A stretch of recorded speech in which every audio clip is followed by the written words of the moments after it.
Hello everyone, welcome to my channel Syed Ashok. Friends, आज हम rural के मॉड्यूल बी में चैप्टर नंबर 9 का पार्ट 1 करेंगे। तो ये चैप्टर है फ्रेंड्स आपका रूरल क्रेडिट इंस्टीट्यूशन के बारे में। तो ग्रामीण क्षेत्रों में क्रेडिट का क्या व्यवस्था है, कौन कौन से इंस्टीट्यूशंस हैं जो कि लोन देते हैं, उसके बारे में हमें बात करनी है। तो अगर आप हमारे चैनल पर नए हैं तो चाहें तो सब्सक्राइब कर सकते हैं। सेबी विद अशोक नाम से हमारा ऐप भी अवेलेबल है, प्ले स्टोर पर भी है, iOS पर भी है, यानी आईफोन में भी आप डाउनलोड कर सकते हैं। ओके, तो इस लेक्चर में फ्रेंड्स हम बात करने वाले हैं आरआरबीज, रीजनल रूरल बैंक के बारे में, कमर्शियल बैंक और उनकी रूरल फाइनेंसिंग के बारे में, साथ ही साथ में बैंकिंग आउटलेट के लिए रिवाइज्ड पॉलिसी क्या है और बीएसबीडी अकाउंट क्या होता है उसके बारे में भी हम डिस्कस करेंगे, basic saving bank deposit account के बारे में। तो आरआरबीज की अगर हम बात करें, regional rural bank, RRBs have been established in the country during 1975-76 with a view of providing credit and other facilities particularly to small and marginal farmers. तो आरआरबी को इस्टेब्लिश किया गया था 1975-76 के दौरान। उद्देश्य था कि जो लोन वगैरह की फैसिलिटी है और अदर लोन की जो मतलब लोन की फैसिलिटी और बैंकिंग फैसिलिटीज़ हैं उनको स्मॉल मार्जिनल जो किसान हैं, एग्रीकल्चर में काम करने वाले लेबर हैं, आर्टिशियन हैं, कलाकार वगैरह, छोटे बिजनेसमैन वगैरह हैं, उनको लोन और बैंकिंग सुविधाएं उपलब्ध करवाई जा सकें, so as to develop agriculture, trade, commerce, industry and other productive activities in rural area. तो ग्रामीण क्षेत्रों में ताकि खेती है ना, ट्रेड, फाइनेंस, कॉमर्स, इन सबको बढ़ावा मिल सके, उसके लिए ही आरआरबीज को इस्टेब्लिश किया गया था। किस कमेटी ने रिकमेंड किया था? तो नरसिम्हन कमेटी की रिकमेंडेशन पर आरआरबी को इस्टेब्लिश किया गया था। ध्यान रखिएगा, इसे स्मॉल मैन्स बैंक भी कहा जाता है। नरसिम्हन कमेटी की रिकमेंडेशन पर बना था, इसे स्मॉल मैन्स बैंक भी कहते हैं। Inception of RRB can be seen as a unique experiment as well as experience in improving the efficacy of rural credit delivery mechanism in the country। तो अगर देखा जाए आरआरबी का जो उद्भव हुआ है, जब से आरआरबी आया हुआ है, एक तरीके का यूनिक एक्सपेरिमेंट भी है, अनुभव भी है, एक्सपीरियंस भी है। इसने रूरल क्रेडिट डिलीवरी मैकेनिज्म को काफ़ी आगे बढ़ाया, क्योंकि आरआरबी जो होते हैं ग्रामीण क्षेत्रों में ही खोले जाते हैं। शेयर होल्डिंग की अगर हम बात करें आरआरबी में, तो सेंट्रल गवर्नमेंट का 50 होता है, स्टेट गवर्नमेंट का 15% होता है और स्पॉन्सर्ड बैंक का 35% शेयर होल्डिंग होती है, जो इनकी पूंजी होती है उसमें। Okay, RRBs are eligible institution for inclusion in second schedule of Reserve Bank of India act, यानी कि आरबीआई एक्ट के 1934 के सेकंड शेड्यूल में आरआरबीज को भी शामिल किया गया है। सेकंड शेड्यूल में उन बैंकों की लिस्ट होती है जिन्हें शेड्यूल कमर्शियल बैंक कहा जाता है, एससीबी कहा जाता है। आरआरबीज को इस्टेब्लिश किया गया था किस उद्देश्य से? Following objective: to make credit available to rural household for agriculture and allied activity, ग्रामीण क्षेत्रों को आसानी से क्रेडिट उपलब्ध हो सके, लोन उपलब्ध हो सके एग्रीकल्चर के लिए और एलाइड उससे जुड़ी हुई एक्टिविटीज़ के लिए। To reduce the dependence of worker section consisting of small marginal farmers, agriculture labour, artisan, small entrepreneur on private money lender. कोशिश ये की गई कि जो छोटे मझोले किसान हैं, खेती करने वाले जो लेबर वगैरह वर्ग है, जो छोटे बिजनेसमैन हैं, उनको प्राइवेट मनी लेंडर, सेठ, साहूकार से पैसे ना लेना पड़े, उन पर डिपेंडेंसी कम की जाए, बैंकों से वो लोन पा सकें, इसके लिए लाया गया था आरआरबी को।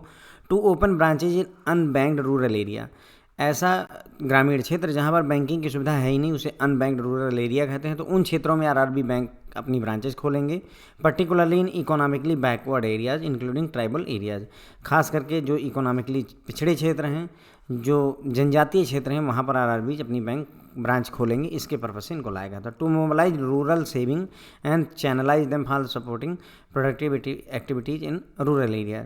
कोशिश ये की कि जो ग्रामीण क्षेत्रों में लोगों की सेविंग है उसको इकट्ठा किया जाए, मोबिलाइज किया जाए और उस पैसे को यूज करके मतलब लोगों को लोन दिया जाए ताकि वो प्रोडक्टिव एक्टिविटी में काम कर सकें, प्रोडक्टिव एक्टिविटी में भाग ले सकें।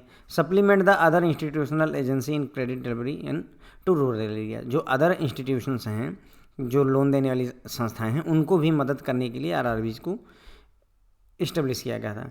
Going by the success of consolidation measure, government of India presumed amalgamation of RRB in order to strengthen Indian financial system. Indian financial system को फ्रेंड्स मजबूत करने के लिए गवर्नमेंट ऑफ इंडिया ने क्या किया? आरआरबीज को अमलगमेट यानी मर्जर करने की प्रक्रिया को शुरू किया।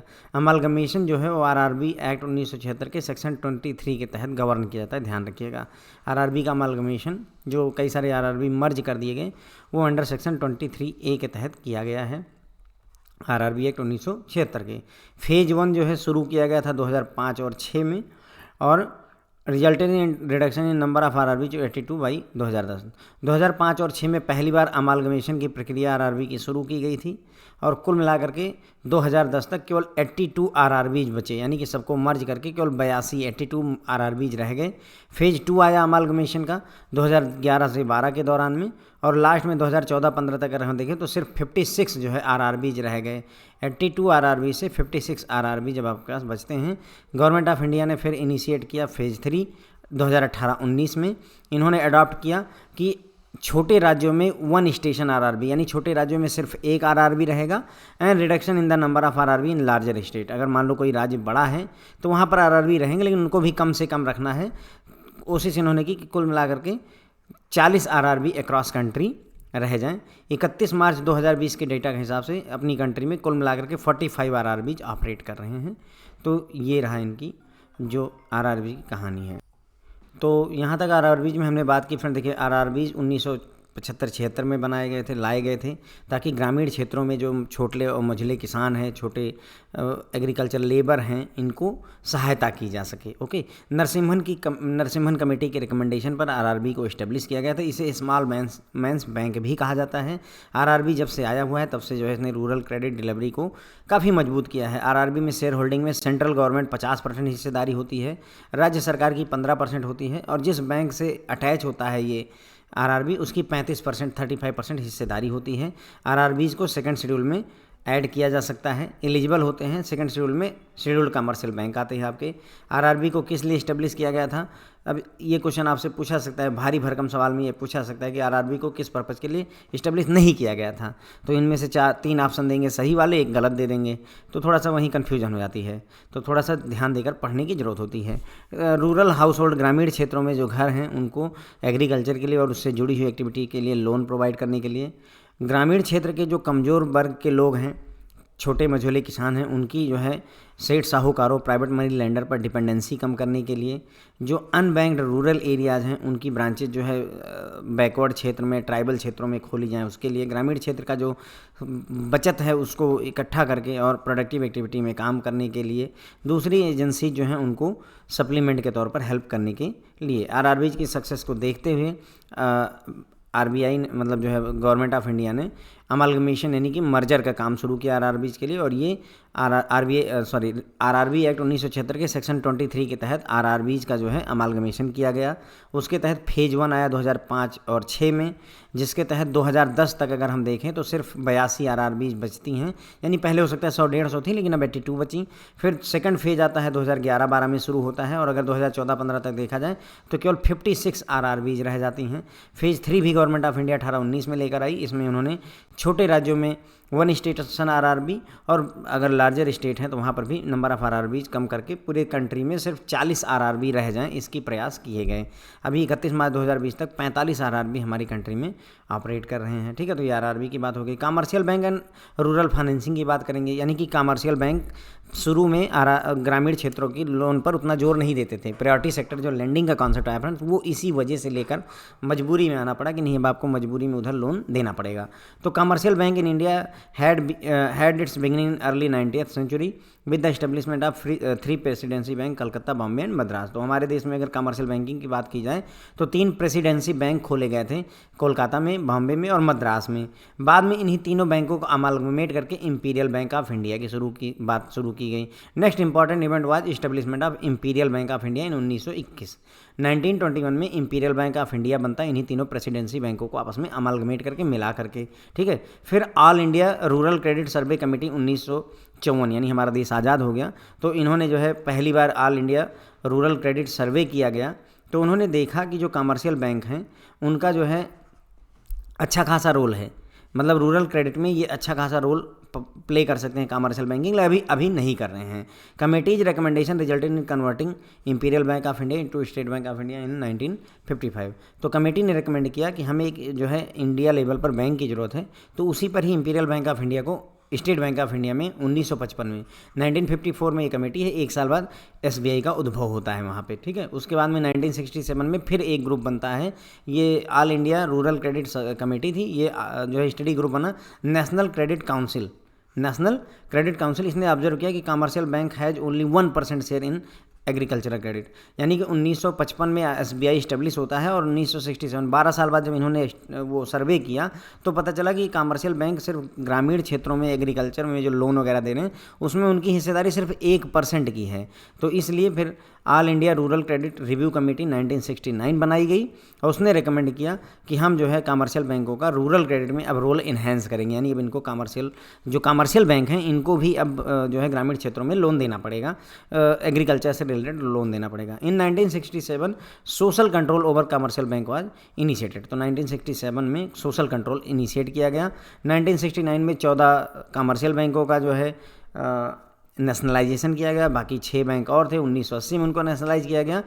उद्देश्य था कि accelerating development and making a significant impact on the problem of poverty and unemployment, bringing about the progressive reduction in disparity between rich and poor section. तो 1969 में इंदिरा गांधी की सरकार थी, 14 बैंकों को जो है नेशनलाइज किया उन्होंने।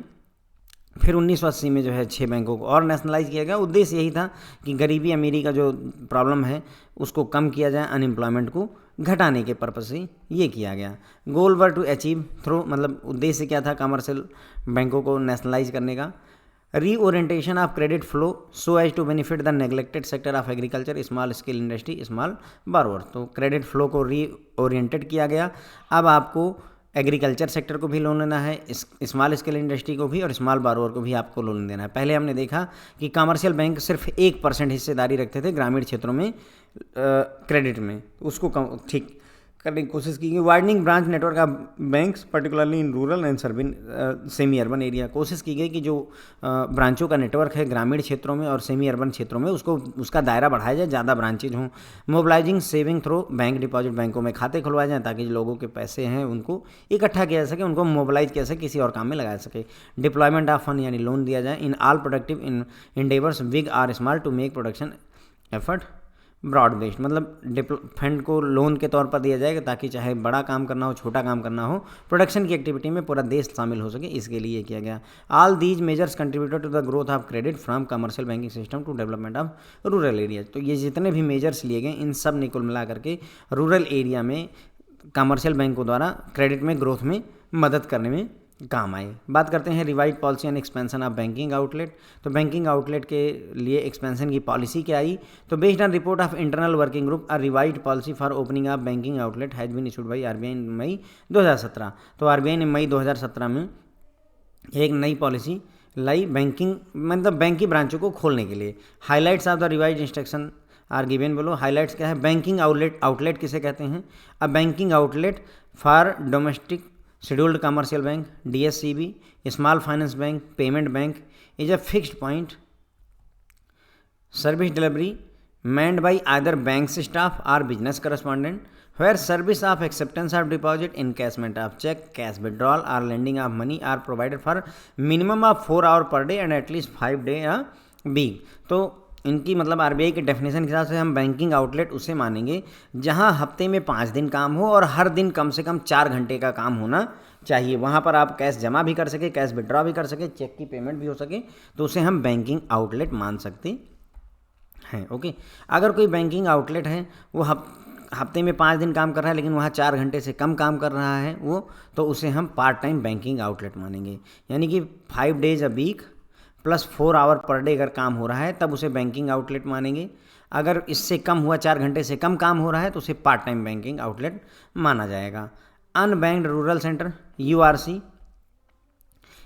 Is a rural tier 5-6 centre that does not have CBS enabled banking outlet of the scheduled commercial bank, small finance bank, payment bank, RRB, local area bank, cooperative bank. ठीक है, तो अब अगली डेफिनेशन है कि unbanked rural centre किसे कहेंगे।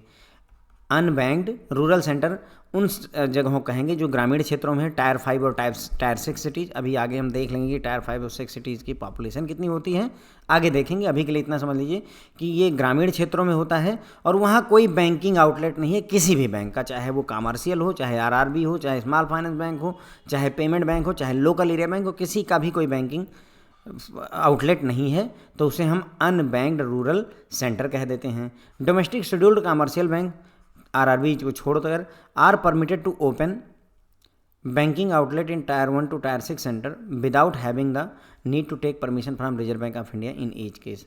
तो जो हमारे देश के शेड्यूल्ड कमर्शियल बैंक हैं वो टायर 1 से लेकर टायर 6 सेंटर्स पर बैंकिंग आउटलेट बिना आरबीआई की परमिशन के खोल सकते हैं।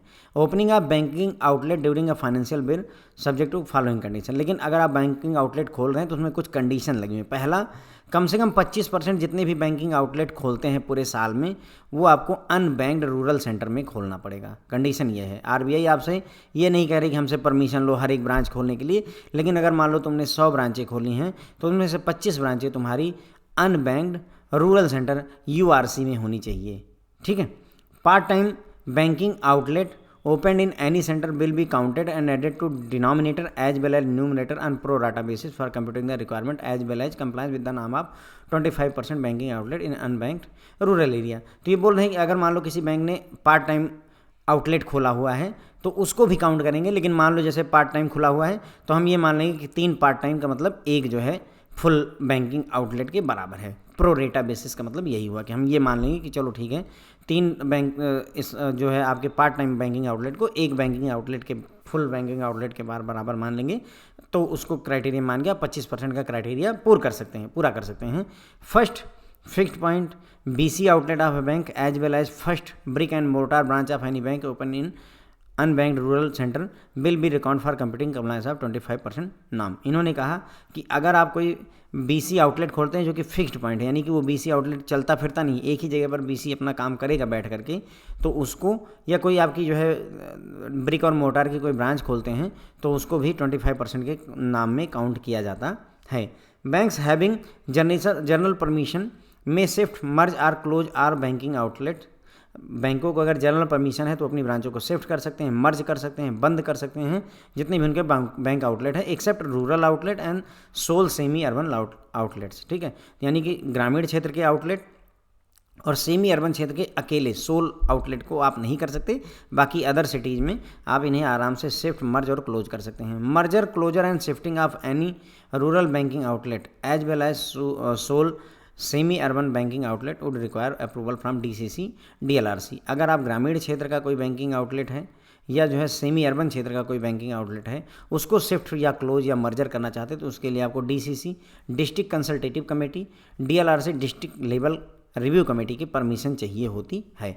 However conversion of any rural और semi urban banking outlet into full fledge brick mortar branch and vice versa is not required such approval. लेकिन यदि आप कोई ग्रामीण क्षेत्र की या सेमी अर्बन क्षेत्र की किसी ब्रांच को बैंकिंग आउटलेट को फुल फ्लेज ब्रांच में बदलना चाहते हैं या फुल फ्लेज ब्रांच को जो है बैंकिंग आउटलेट में बदलना चाहते हैं तो उसके लिए आपको अप्रूवल की ज़रूरत नहीं है, डीसीसी और डीएलआरसी से अप्रूवल की ज़रूरत नहीं है। Banks are allowed to open operate mobile branches in all centre. बैंकों को मोबाइल ब्रांच खोलने की भी परमिशन दी हुई है। These mobile branches will have not be considered as banking outlet. लेकिन ये जो मोबाइल ब्रांचेज हैं इनको जो है बैंकिंग आउटलेट नहीं माना जाएगा। ओके, उसके बाद में टायर वाइज क्लासिफिकेशन अगर हम करें, इससे न्यूमेरिकल इससे क्वेश्चन पूछा जाएगा फ्रेंड्स। ओके, हो सकता है कि आपको जो विदाउट ऑप्शन आता है उसमें ये क्वेश्चन आ जाए। तो देखिए यहाँ पर दिया हुआ है कि टायर बोलते नहीं कि टायर 1 टायर 2 सिटी, आप किस टायर सिटी में रहते हैं, 6 में रहते हैं, 4 में रहते हैं, 3 में रहते हैं, तो कितनी पॉपुलेशन पे टायर डिसाइड होता है। तो अगर जो है 5000 से कम पॉपुलेशन है, लेस देन 5000 है तो उसे टायर 6 सिटी कहेंगे।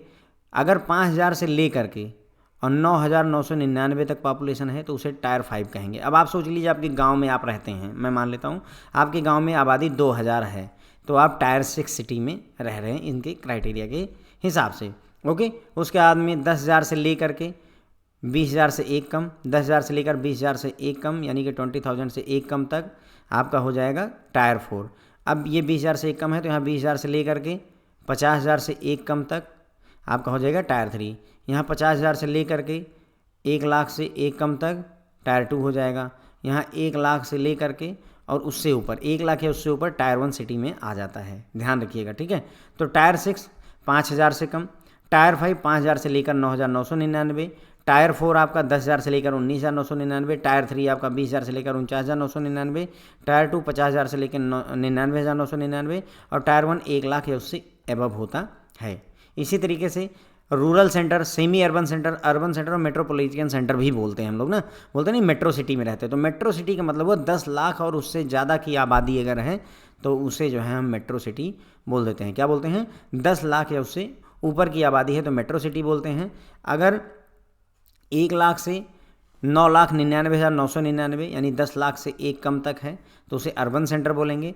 अगर पॉपुलेशन 10,000 से लेकर के 1 लाख से एक कम है यानी 10,000 से लेकर के 99,999 तक है, 99,999, तो उसे सेमी अर्बन एरिया बोलेंगे। रूरल सेंटर उसे बोलते हैं जिसकी पॉपुलेशन 10,000 से एक कम यानी कि 9,999 होती है। फ्रेंड थोड़ा ध्यान दीजिएगा इस चीज़ को। आई एम डैम श्योर, मतलब मुझे यकीन है कि आपको इससे न्यूमेरिकल मिल सकता है, मतलब इससे आपको क्वेश्चन मिल सकता है। न्यूमेरिकल क्या है, उसमें फिल इन द ब्लैंक्स में आपको न्यूमेरिकल ही भरना पड़ेगा। Banks have been provided login credential to upload the geographical information system GIS location of their branches business correspondent and ATM on the app. तो जितने भी बैंक हैं उनको लॉगिन डिटेल दी गई है ताकि वो अपनी ब्रांचों की, अपने बिजनेस करस्पॉन्डेंट की, ATM की डेटा, कौन सा data, geographical information GIS data को ऐप पर अपलोड कर सकें। ऐप है जनधन दर्शक ऐप, जनधन दर्शक ऐप। तो इसके हिसाब से 1.66 lakh branches, 4.35 lakh BCs, 2.707 lakh ATMs जो है बैंकों के इस ऐप पर दिखाए जाते हैं। तो जनधन दर्शक ऐप क्या बताता है, कहाँ पर ब्रांच है, कहाँ पर BC एजेंट है, कहाँ पर ATM है, उसके बारे में बताता है। तो क्वेश्चन ये भी पूछा जा सकता है कि जनधन दर्शक ऐप किस पर्पज़ के लिए बनाया गया है। तो मतलब इस तरीके के क्वेश्चन आपसे यहाँ पर पूछे जा सकते हैं। ओके फ्रेंड, तो हमने बात की, किस बारे में बात कर ली फ्रेंड्स हमने, कि जो ये नेशनलाइज बैंक है, हमारे कमर्शियल बैंक हैं, इनका और रूरल बैंकिंग के लिए क्या कॉन्सेप्ट आया है। तो कमर्शियल बैंकों को हमने देखा कि ये 19वीं सदी के स्टार्टिंग में इस्टेब्लिश कर दिए गए थे। 3 प्रेसिडेंसी बैंक कलकत्ता, बम्बई और मद्रास में इस्टेब्लिश किए गए। बाद में इन तीनों को 1921 में मर्ज करके, अमालगमेट करके इंपीरियल बैंक ऑफ इंडिया बना। ऑल इंडिया क्रेडिट सर्वे कमेटी 1954 में बनी। उन्होंने कहा कि कमर्शियल बैंकिंग जो है वो रूरल क्रेडिट में अच्छा खासा रोल अदा कर सकते हैं।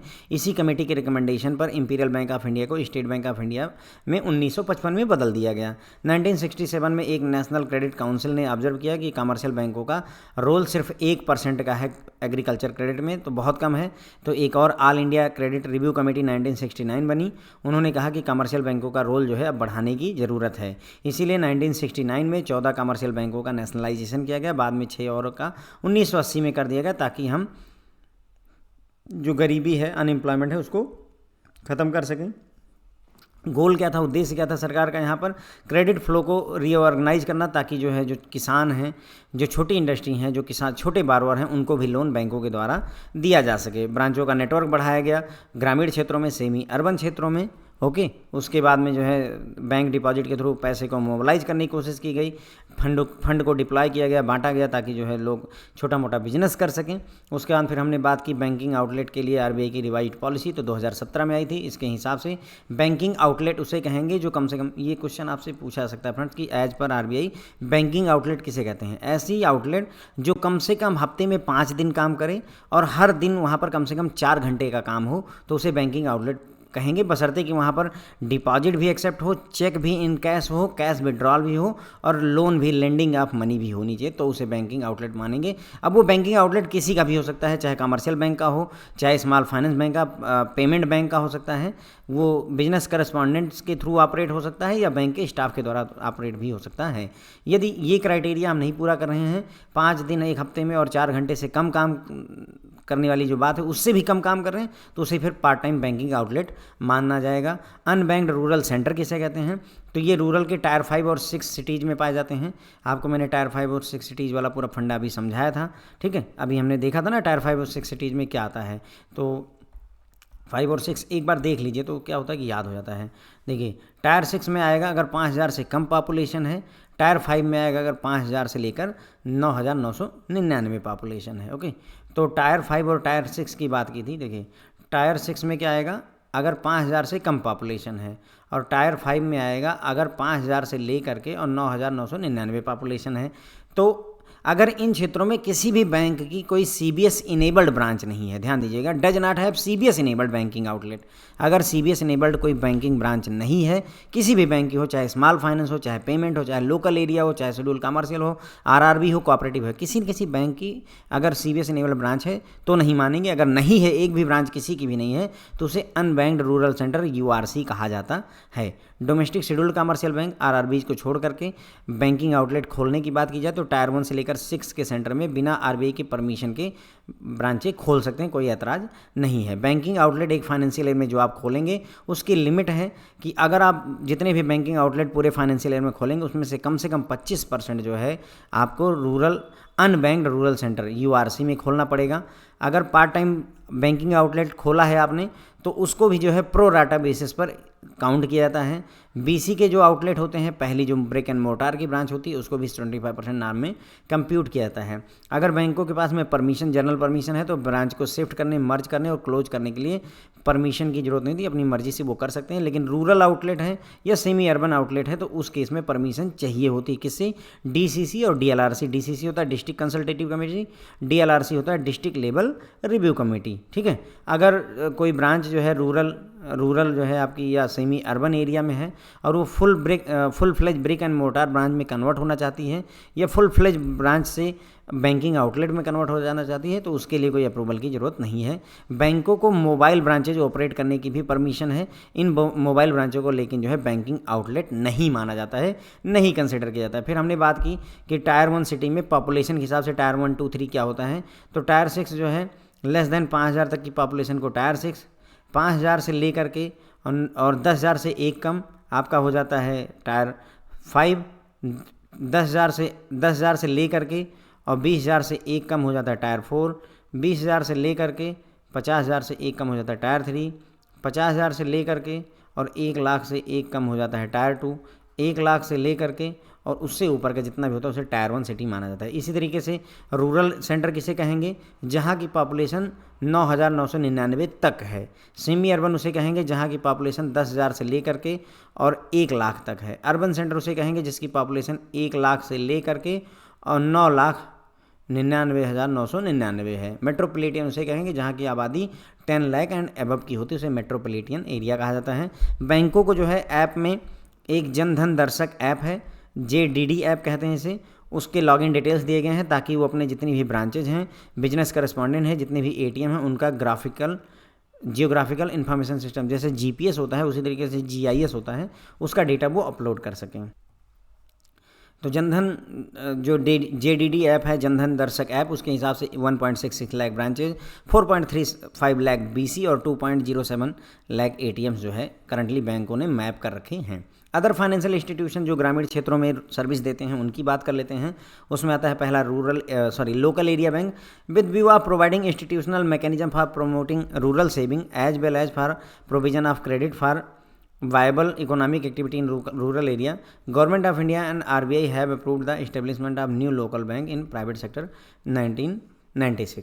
तो मतलब ग्रामीण क्षेत्रों में सेविंग की आदत को बढ़ाने के लिए, उनको आसानी से लोन प्रोवाइड करने के लिए लोकल क्षेत्र में खास करके गवर्नमेंट ऑफ इंडिया जो है लोकल बैंक का कॉन्सेप्ट लेकर के आती है in private sector. This is expected to bridge the gap in credit availability and enhance the institutional credit framework in rural and semi urban area.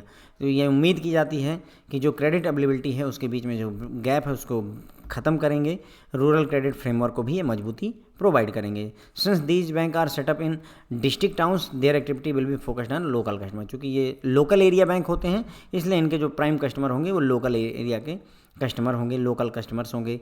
Operation of LAB local area bank का operation जो है आपका banking regulation act RBI act के तहत manage किया जाता है। Currently हमारे देश में 3 जो है लोकल एरिया बैंक ऑपरेट कर रहे हैं, आंध्र प्रदेश और पंजाब में। ठीक है, फिर आया small finance bank. Objective of granting licence by RBI in year 2024 for setting up small finance bank is further financial inclusion. मतलब 2014 में RBI ने स्मॉल फाइनेंस बैंकों को परमिशन दी, लाइसेंस दिया ताकि फाइनेंशियल इंक्लूजन को और अच्छे से बढ़ावा दिया जा सके। उद्देश्य क्या था? Provision of saving vehicle primarily to unserved and underserved section of the population. जो जिनको सर्विस नहीं मिली है, अंडरसर्व्ड हैं, उनको सेविंग व्हीकल प्रोवाइड करना। Supply of credit to small business unit, small and marginal farmers, micro and small industries and other unorganised entities through high technology low cost operation. जो छोटी बिजनेस हैं, small marginal किसान हैं हमारे, micro small industries हैं, unorganise sector के entities हैं, उनको आसानी से हाई टेक्नोलॉजी और सस्ते में जो है हम क्रेडिट यानी लोन अप्रूवल करवाना चाहते हैं। हमारे देश में currently 12 small finance bank operate कर रहे हैं। There is a high degree of concentration with small finance group with top 2 and top 3 bank accounting for 46% and 60% of total asset of the group. ये कह रहे हैं जैसे 12 स्मॉल फाइनेंस बैंक काम कर रहे हैं, तो उसमें से जो टॉप 2 हैं उनके पास में जो लोन वगैरह एसेट वगैरह है वो 46% का है, और अगर हम 2 में एक और जोड़ दें, टॉप 3 ले लें, तो टोटल मिलाकर के 60% जो है इन्होंने ही लोन बांटा हुआ है। इसका मतलब अगर हम देखें तो 3 + 9, 3 बैंकों ने 60% लोन दे रखा है स्मॉल में, और बाकी 9 बैंकों ने केवल 40% जो है लोन दे रखा है। इनका कहने का ये पर्पज है। Okay, there has been a rapid expansion in the branch network of small finance bank, however their branches are concentrated in regional states that are already well banked. इन्होंने कहा कि मतलब ब्रांच नेटवर्क में small finance बैंकों के branch network में काफ़ी तेज़ी के साथ इजाफा हुआ है, लेकिन ज़्यादातर ब्रांचेज जो है अच्छी खासी शहरों में अच्छी खासी जगहों पर हैं, इसलिए बहुत ज़्यादा लाभप्रद ये ग्रामीण क्षेत्रों के लिए नहीं हुआ है। पेमेंट बैंक के इस्टेब्लिशमेंट के लिए किस कमेटी ने रिकमेंड किया था? बहुत पूछा जाने वाला सवाल है। नचकेत मोर कमेटी ने रिकमेंड किया था, फ्रेंड ध्यान दीजिएगा। नचकेत मोर कमेटी ने। आरआरबी के इस्टेब्लिशमेंट के लिए किसने किया था? नरसिम्हा कमेटी ने किया था। पेमेंट बैंक के लिए किसने रिकमेंड किया था? नचकेत मोर कमेटी ने रिकमेंड किया था पेमेंट बैंक के लिए, और उसी के आधार पर आरबीआई ने 2015 में बैंक मतलब लोगों को, इंस्टीट्यूशंस को, कंपनीज को पेमेंट बैंक का लाइसेंस देना शुरू किया। मेन ऑब्जेक्टिव पेमेंट बैंक का था to advance financial inclusion. Again ये फाइनेंशियल इंक्लूजन के लिए स्मॉल फाइनेंस बैंक भी और इनको भी। और इस फाइनेंशियल इंक्लूजन कैसे बढ़ेगा भाई? फाइनेंशियल इंक्लूजन मतलब हर व्यक्ति को फाइनेंस मतलब जो है बैंकिंग की सुविधाएं देना, by offering banking and financial services to unbanked underbanked area, helping the migrant labor force, low income household, small entrepreneur etc, है ना। तो पेमेंट बैंक को लाया गया था फाइनेंशियल इंक्लूजन को बढ़ावा देने के लिए, ताकि वो बैंकिंग और फाइनेंशियल की सुविधाएं दे सकें, अनबैंक्ड अंडर बैंक एरियाज़ को, माइग्रेंट लेबर को हेल्प कर सकें, लो इनकम ग्रुप को, हाउस होल्ड को, घर वालों को, है ना, स्मॉल एंटरप्रेन्योर्स को मदद कर सकें। ऐसा पेमेंट बैंक का कॉन्सेप्ट आया। They are registered under companies act 2013 but are governed by host of legislation. मतलब इन्हें कंपनीज एक्ट 2013 के तहत रजिस्टर किया जाता है, किसको? पेमेंट बैंक को। लेकिन इन पर वही आपका RBI act, banking regulation act, FEMA act, payment settlement act, ये सारे एक्ट इनके ऊपर लागू होते हैं। करंटली हमारे देश में 6 पेमेंट बैंक काम कर रहे हैं। Airtel payment bank, India post payment bank, Fino, Paytm payment bank, NSDL payment bank and Jio payment bank. ये इतने हैं। एयरटेल वाले भी लगे हुए हैं, जियो इंडस्ट्री रिलायंस लगी हुई है, पेटीएम लगा हुआ है, उसके बाद में पोस्ट ऑफिस वाले हैं, एनएसडीएल है और एक फिनो है। कुल मिलाकर के 6 बैंक हैं। Okay, these bank operate on इसका स्मॉलर स्केल। इनका स्केल जो है उतना बड़ा नहीं होता, छोटे स्तर पर ये ऑपरेट करते हैं। Payment bank can accept deposit, demand deposit in the form of saving and current account. तो आप डिमांड डिपॉजिट एक्सेप्ट कर सकते हैं किस फॉर्म में? सेविंग और करंट के अकाउंट के तौर पर। They can not issue loan. ध्यान रखिएगा, पेमेंट बैंक को लोन देने की परमिशन नहीं होती, ना ही वो क्रेडिट कार्ड इशू कर सकते हैं। इस तरीके के ट्रिकी क्वेश्चंस पूछे जाते हैं। मैक्सिमम बैलेंस किसी भी कस्टमर के खाते में एट ए मोमेंट 2 लाख से अधिक नहीं हो सकता है। ये वाला क्वेश्चन जो है आपका बीआरबीएल में पूछा था, बीआरबीएल में पूछा गया था। मैक्सिमम बैलेंस कितना हो सकता है? तो 2 लाख हो सकता है एट ए मोमेंट। किसी भी अगर पेमेंट बैंक में किसी कस्टमर ने खाता खुलवाया तो एक मोमेंट पर उसके खाते में मैक्सिमम 2 लाख रुपए हो सकते हैं। ठीक है, उसके बाद में जो भी फंड इनको रिसीव होते हैं, जो पेमेंट बैंक को पैसे रिसीव होंगे, उनको डिपॉजिट किया जाता है किसमें? गवर्नमेंट सिक्योरिटीज़ में, in the form of SLR के फॉर्म में गवर्नमेंट सिक्योरिटीज में इन्वेस्ट किया जाता है to the extent of 75% of their demand deposit. Demand deposit का 75% ये गवर्नमेंट सिक्योरिटीज में एसएलआर के रूप में इन्वेस्ट कर देते हैं। बाकी जो 25% बचता है उसको भी ये क्या करेंगे? Remaining is kept as demand deposit with other schedule commercial में। बाकी जो पैसा है 25%, इसको भी एफडी के तौर पर डिमांड डिपॉजिट यानी कि करंट अकाउंट, सेविंग अकाउंट में दूसरे शेड्यूल कमर्शियल बैंकों में जमा कर देना। 100% पैसा जो इनका डिपॉजिट का होता है वो सारा का सारा जमा ही कर दिया जाता है। ओके, तो यहाँ पर कुछ अदर इंस्टीट्यूशंस की हमने बात की जो ग्रामीण क्षेत्रों में बैंकिंग में मदद कर रहे हैं, फाइनेंस में मदद कर रहे हैं। तो लोकल एरिया बैंक की बात की गई, तो लोकल एरिया में वही अगेन 1996 में गवर्नमेंट ऑफ इंडिया और आरबीआई ने कहा कि हम local area bank private sector में लेकर आ रहे हैं ताकि जो क्रेडिट की अवेलेबिलिटी है, क्रेडिट फ्रेमवर्क है, उसको मजबूत करने की कोशिश की जाए। चूँकि ये डिस्ट्रिक्ट वगैरह मतलब कि जो है जिले स्तर पर खोले जाते हैं, तो लोकल कस्टमर को ये फोकस करते हैं। लोकल एरिया बैंकों को RBI act, banking regulation act के द्वारा मैनेज किया जाता है। कुल मिलाकर 3 लोकल एरिया बैंक मौके पर चल रहे हैं आंध्र प्रदेश और पंजाब में। ओके, स्मॉल फाइनेंस बैंक को लाइसेंस 2014 में दिया गया। उद्देश्य यही था कि फाइनेंशियल इंक्लूजन को बढ़ावा दिया जाए। कैसे बढ़ावा देंगे? जो अनबैंक्ड, अंडरसर्व्ड और अनसर्व्ड पॉपुलेशन है उनके लिए बैंकिंग अवेलेबल करवाना, स्मॉल बिजनेस यूनिट्स के लिए, स्मॉल मार्जिनल फार्मर के लिए, माइक्रो स्मॉल इंडस्ट्रीज़ के लिए, अनऑर्गेनाइज सेक्टर के एंटिटीज़ के लिए, लो टेक्नोलॉजी मतलब हाई टेक्नोलॉजी और लो कॉस्ट ऑपरेशंस के तहत बैंकिंग की सुविधाएं उपलब्ध कराना। करंटली 12 जो है स्मॉल फाइनेंस बैंक हमारे देश में ऑपरेट कर रहे हैं, जिसमें से अगर जो है शुरू के 2 बैंकों के पास में देखा जाए तो उन्होंने 46% लोन बांट रखा है, और शुरू के टॉप 3 को अगर लिया जाए तो इन्होंने 60% लोन बांट रखा है। बाकी के जो 9 बैंक हैं उन्होंने कुल मिला करके 40% ही लोन बांटा हुआ है, कुल मिला के ये कह रहे हैं। इनकी ब्रांचें तेज़ी के साथ फैली, इसमें कोई डाउट नहीं है, रैपिडली इन्होंने एक्सपेंड किया, लेकिन ज़्यादातर ब्रांचेज जो हैं वेल बैंक्ड एरिया में यानी कि शहरी क्षेत्रों में ही हैं। फिर आती है बात पेमेंट बैंक की। पेमेंट बैंक जो है नचिकेत मोर कमेटी की रिकमेंडेशन पर इस्टेब्लिश हुए थे 2015 में, ठीक है। यहाँ पर भी फाइनेंशियल इंक्लूजन को बढ़ावा दिया गया, वही आप बैंकिंग और फाइनेंशियल सर्विसेज ऑफर करेंगे अनबैंक्ड अंडर बैंक क्षेत्रों को। उसके बाद में कंपनीज एक्ट 2013 के तहत ये रजिस्टर किए जाते हैं, लेकिन इनको मैनेज करने के लिए RBI act, banking regulation act, FEMA act 1999, payment settlement act 2007 इनको यूज किया जाता है। ओके, 6 पेटीएम कह रहा हूँ, 6 पेमेंट बैंक मौके पर ऑपरेट कर रहे हैं। Airtel payment bank, India post payment bank, Fino, Paytm payment bank, NSDL payment bank and Jio payment bank, ये 6 ये स्मॉल स्केल पर ऑपरेट करते हैं।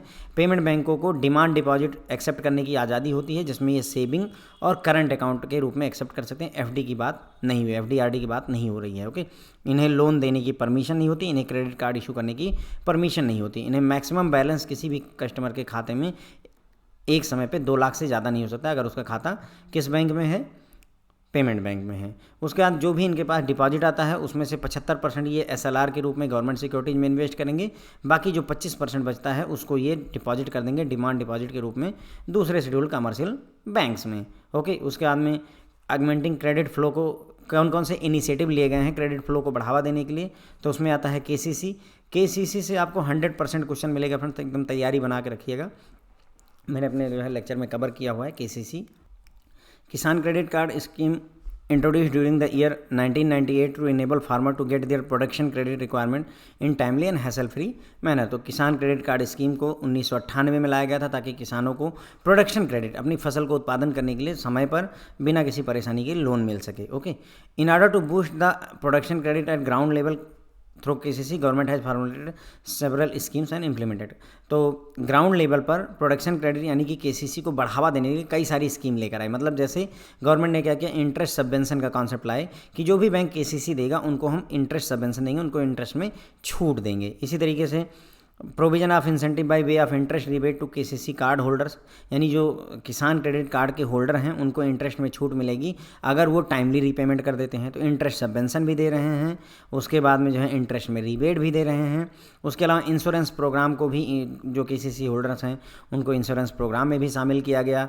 रुपे क्रेडिट कार्ड इशू किए गए ताकि वो आसानी से अपने लिए सामान वगैरह खरीद सकें ATM पास मशीनों को यूज करके। RBI के सोर्स के हिसाब से कुल मिला करके 6.528 करोड़ KCC कार्ड ऑपरेट कर रहे हैं 31 मार्च 2020 को, और जिसकी सहायता से 6.97 लाख करोड़ रुपए उधार बांटा जा चुका है। यानी लगभग 6 करोड़ 6.5 करोड़ जो है KCC कार्ड पूरे देश में बांटे गए हैं। फिर आती है doubling the farmers scheme income by 2022। तो 2022 तक किसानों की इनकम को डबल करने की बात की गई थी। Government constituted inter ministerial committee, inter ministerial मतलब कई सारी ministry of agriculture, ministry of fisheries, ministry of MSME, इन सबको मिला करके 2016 में एक कमेटी बनाई जिसमें कहा गया डबलिंग द फार्मर्स इनकम के बारे में बात की गई। इस कमेटी ने जो है स्ट्रेटजी बताई कि हाँ हम जो है आपकी इनकम को डबल करेंगे। उसके लिए इन्होंने 7 सोर्स बताए इनकम की ग्रोथ के लिए कि 7 तरीक़ों से किसान अपनी ग्रोथ बढ़ा सकता है। क्रॉप की प्रोडक्टिविटी में, यानी कि जो है अगर हर बीघे में 4 क्विंटल हो रहा है तो उसको 6 क्विंटल किया जाए तो आपकी इनकम बढ़ सकती है। लाइव स्टॉक प्रोडक्टिविटी यानी कि जो मुर्गी पालन है, मछली पालन है, बकरी पालन है, इन सब में भी इम्प्रूवमेंट लाने की ज़रूरत है। ओके, उसके बाद में प्रोडक्शन में जो आपकी इफ़िशियंसी है, रिसोर्सेज का इफ़िशिएंटली यूज किया जाना और प्रोडक्शन की कॉस्ट में सेविंग किया जाना, ये भी इन्होंने कहा कि यानी कि जो है कम पैसे लगा के ज़्यादा उत्पादन करना है, रिसोर्सेज का सही से उपयोग करना है। क्रॉपिंग डेंसिटी को बढ़ाने की बात की इन्होंने, कहा कि क्रॉप की डेंसिटी आप बढ़ा दीजिए, यानी कि जैसे इतनी जगह में जितना फसल उगाते तो उससे ज़्यादा फसल उगाए, डेंसिटी बढ़ा दीजिए, इंटेंसिटी बढ़ा दीजिए और ज़्यादा चीज़ों को जो है प्रोड्यूस करिए। Diversification toward high value crop, यानी कि जिनसे ज़्यादा पैसे मिलते हैं उन फसलों को ज़्यादा प्रोड्यूस किया जाए।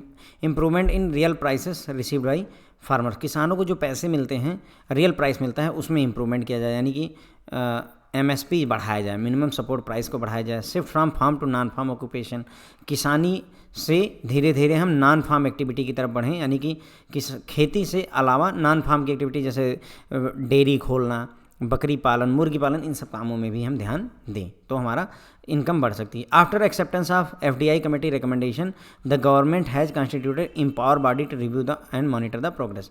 तो DFI की कमेटी के रिकमेंडेशन के बाद गवर्नमेंट ने एम्पावर्ड बॉडी बनाई जिसका काम था इसकी प्रोग्रेस को देखना कि हम कहाँ तक पहुँच पाए। एग्रीकल्चर चूँकि राज्य का विषय है, राज्य का विषय, केंद्र सरकार का विषय, आपके जो है संविधान की बात हो रही है, ओके, संविधान और संसद की बात हो रही है, तो एग्रीकल्चर चूँकि राज्य का विषय है इसीलिए स्टेट गवर्नमेंट को इस प्रोग्राम को इम्प्लीमेंट करने के लिए अपनी तरफ से इनिशिएटिव लेना पड़ेगा, केंद्र सरकार का हिस्सा नहीं आता है यहाँ पर, ओके।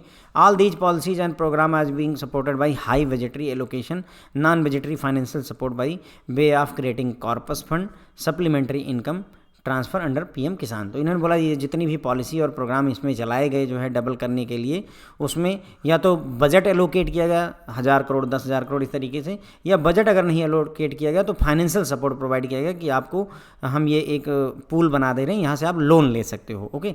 साथ ही साथ में PM किसान स्कीम के तहत सप्लीमेंट्री इनकम की भी व्यवस्था की गई। ये क्वेश्चन जून 2023 में पूछा गया था। PM किसान स्कीम में जो आपको पैसे मिलते हैं वो कितनी इंस्टॉलमेंट में और हर इंस्टॉलमेंट कितने की होती है, तो 3 इंस्टॉलमेंट 2-2 हज़ार की, 2 इंस्टॉलमेंट 3-3 हज़ार की, 1 इंस्टॉलमेंट 6 हज़ार की, इस तरीके का क्वेश्चन आया हुआ था। तो ध्यान रखिएगा PM किसान जो निधि होती है इसे बोलते हैं प्रधानमंत्री किसान सम्मान निधि बोलते हैं। PM किसान मतलब प्रधानमंत्री किसान सम्मान निधि होता है। इसमें गवर्नमेंट ऑफ इंडिया क्या करती है, साल भर में किसान को 6,000 रुपये मिनिमम इनकम सपोर्ट के तौर पर देती है। ये 3 इंस्टॉलमेंट में किया जाता है और हर इंस्टॉलमेंट 2,000 रुपये की होती है। तो ये क्वेश्चन पूछा गया था कि 3 इंस्टॉलमेंट 2,000 रुपये की होती है, उन्होंने 2 इंस्टॉलमेंट 3,000 की भी किया था, बट आपको सही आंसर करना है। तो PM किसान स्कीम के तहत साल भर में कितना मिलता है, 6,000 रुपये। कितनी इंस्टॉलमेंट है, 3, हर इंस्टॉलमेंट कितने की है, 2,000 की।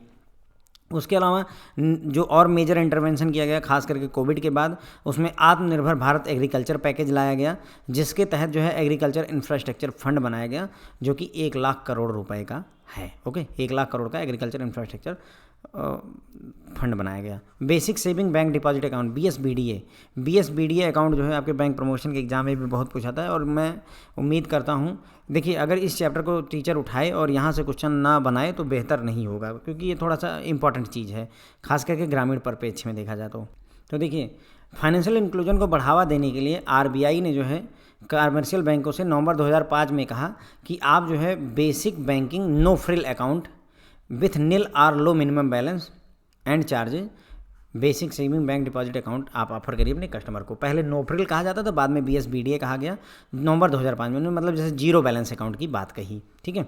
बैंकों से रिक्वेस्ट किया गया या रिक्वायर्ड कहा गया कि जितने भी नो फ्रिल अकाउंट एग्जिस्टिंग हैं उनको BSBDA में आप कन्वर्ट करेंगे, ओके। तो पहले नो फ्रिल अकाउंट कहते थे जीरो बैलेंस वाले को, बाद में इसे BSBDA कहा गया। लेकिन अब BSBDA अकाउंट तो आप खुलवा सकते हैं, लेकिन उसकी सर्टेन कंडीशंस होती हैं। Basic saving bank deposit account में पूरे साल में जो पैसा आप क्रेडिट कर सकते हैं उसके अंदर डाल सकते हैं वो 1 लाख से ज़्यादा नहीं हो सकता है। यानी कि मान लो मैंने बैंक खाता खुलवाया और मेरी कमाई पूरे साल की 1.5 लाख रुपए है, तो मैं उसको इस खाते में नहीं जमा कर सकता क्योंकि पूरे साल का क्रेडिट 1 लाख से अधिक नहीं हो सकता है। मिनिमम बैलेंस जो है मैक्सिमम बैलेंस किसी भी समय पर 50,000 से अधिक नहीं हो सकता। अब समझिए पूरे साल में 1 लाख, लेकिन एक मोमेंट पर मैं कभी भी आपका खाता चेक करूं तो 50,000 से ज़्यादा नहीं पाया जाना चाहिए, ओके। डिपॉजिट टोटल डेबिट अगर कैश विड्रॉल वगैरह 1 महीने के अंदर बात की जाए तो 10,000 से ज़्यादा नहीं हो सकता। यानी 1 महीने में 10,000 से ज़्यादा आप विड्रॉ नहीं कर सकते या ट्रांसफ़र नहीं कर सकते। मैक्सिमम 10,000 रुपये पूरे महीने में निकाला जा सकता है, चाहे ट्रांसफ़र के थ्रू चाहे विड्रॉल के थ्रू। फॉरेन रेमिटेंस अलाउ नहीं की जाता है small account without completing normal KYC formality, okay. तो फॉरेन रेमिटेंस बिना पूरी KYC फॉर्मेलिटी के नहीं किया सकता है। Generally BSBDA account KYC document ना होने की वजह से ही खोले जाते हैं, ओके। स्मॉल अकाउंट जो ये BSBDA अकाउंट है ये 12 महीने के लिए वैलिड होता है शुरुआत में, और इसे 12 महीने के लिए और अगर बढ़ा दिया जाएगा। कब? जब आप ये सबमिट कर दें प्रूफ कि आपने ऑफिशियली वैलिड डॉक्यूमेंट के लिए अप्लाई कर दिया है। जैसे कई बार क्या होता है कुछ मजदूर होते हैं उनके पास कागजात नहीं हैं, तो उनका खाता आपने BSBDA 12 महीने के लिए खोल दिया। लेकिन अगर वो आता है कि 12 महीने बाद कि सर मैंने ना आधार कार्ड के लिए अप्लाई किया है, इसका प्रूफ ये रहा, एनरोलमेंट सर्टिफिकेट, अभी तक मेरा आधार कार्ड बन के नहीं आया है, तो आप उसका अकाउंट अगले 12 महीने के लिए और बढ़ा सकते हैं, ये कंडीशन होती है। अगर ऐसा कोई प्रूफ नहीं देता है तो 12 महीने बाद BSBDA अकाउंट को बंद कर दिया जाता है। स्मॉल बैंक अकाउंट उन्हीं जगहों पर खोले जाएंगे जहाँ CBS लिंक्ड ब्रांच हो, ताकि इन कंडीशन को चेक किया जा सके, या अगर कहीं दूसरी ब्रांच में तब खोलिए जहाँ मैनुअली इन कंडीशंस को फुलफिल करने की चेकिंग करने की व्यवस्था हो, मॉनिटरिंग की व्यवस्था हो, अदरवाइज नहीं ओपन किया जाता है। BSBDA अकाउंट की ओपनिंग में पुश तब मिला जब प्रधानमंत्री जनधन योजना गवर्नमेंट ऑफ इंडिया द्वारा लॉन्च की गई। ठीक है, तो ये हो गई फ्रेंड जो है BSBDA अकाउंट के बारे में। PM किसान स्कीम मैंने आपको बता दी। ओके, फार्मर के इनकम डबल करने की बात कर ली हमने, क्रेडिट कार्ड की हमने बात कर ली। तो KCC स्कीम को 1998 में लाया गया था ताकि किसानों को प्रोडक्शन क्रेडिट आसानी से और समय पर मिल सके। ठीक है, KCC को बढ़ावा देने के लिए कई सारे कार्यक्रम चलाए गए गवर्नमेंट ऑफ इंडिया ने, जैसे आपको इंटरेस्ट सबवेंशन यानी कि इंटरेस्ट में छूट दी गई KCC में। उसके बाद में अगर आप टाइमली जमा करते हैं, रीपेमेंट करते हैं लोन का, तो आपको इंटरेस्ट में रिबेट दिया गया। उसके अलावा आपको इंश्योरेंस प्रोग्राम में भागीदार बनाया गया, रुपे क्रेडिट कार्ड इशू किए गए ताकि आप ATM और पास मशीन से चीज़ें खरीद सकें। कुल मिला के 6.5 crore KCC Kisan credit card market में है 31 मार्च 2020 को, जिसकी सहायता से लगभग 7 लाख करोड़ रुपए उधार दिया गया है। किसानों को इनकम डबल करने के लिए इंटर मिनिस्ट्रियल कमेटी बनाई गई। उन्होंने कहा कि हाँ 2022 तक हम करके दिखाएंगे। इसके लिए 7 तरीके हैं। उन्होंने कहा कि क्रॉप की प्रोडक्टिविटी में इंप्रूवमेंट लाइए, लाइव स्टॉक की प्रोडक्टिविटी में इंप्रूवमेंट लाइए, रिसोर्सेज का सही से उपयोग करिए और प्रोडक्शन कास्ट को घटाइए, उसमें सेविंग करिए, क्रॉपिंग इंटेंसिटी को बढ़ाइए, हाई वैल्यू क्रॉप को ज़्यादा यूज करिए, रियल प्राइस जो किसानों को खेती से सामान बेचने पर मिलता है उसमें इंप्रूवमेंट लाइए, फार्म सेक्टर से नॉन फार्म सेक्टर की तरफ धीरे धीरे बढ़िए। ठीक है, इसके बाद में DFI कमेटी की रिकमेंडेशन के आधार पर गवर्नमेंट ने इम्पावर्ड बॉडी बनाई जिसका काम था इस काम की प्रोग्रेस के रिव्यू करना। अब चूंकि एग्रीकल्चर जो है राज्य का विषय है, इसलिए स्टेट गवर्नमेंट को जिम्मेदारी गई इन प्रोग्राम को इम्प्लीमेंट करने के लिए।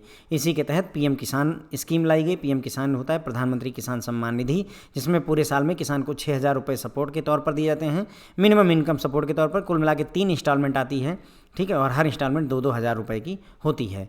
इसके अलावा आत्मनिर्भर भारत एग्रीकल्चर पैकेज लाएगा, जिसमें एग्रीकल्चर इंफ्रास्ट्रक्चर फंड बनाएगा 1 लाख करोड़ रुपए का। ओके, देखिए पंचायती राज आप पढ़िए, KCC आप जरूर पढ़िए। अगर आप तैयारी कर रहे हैं तो पंचायती राज पढ़िए, KCC आप पढ़िए।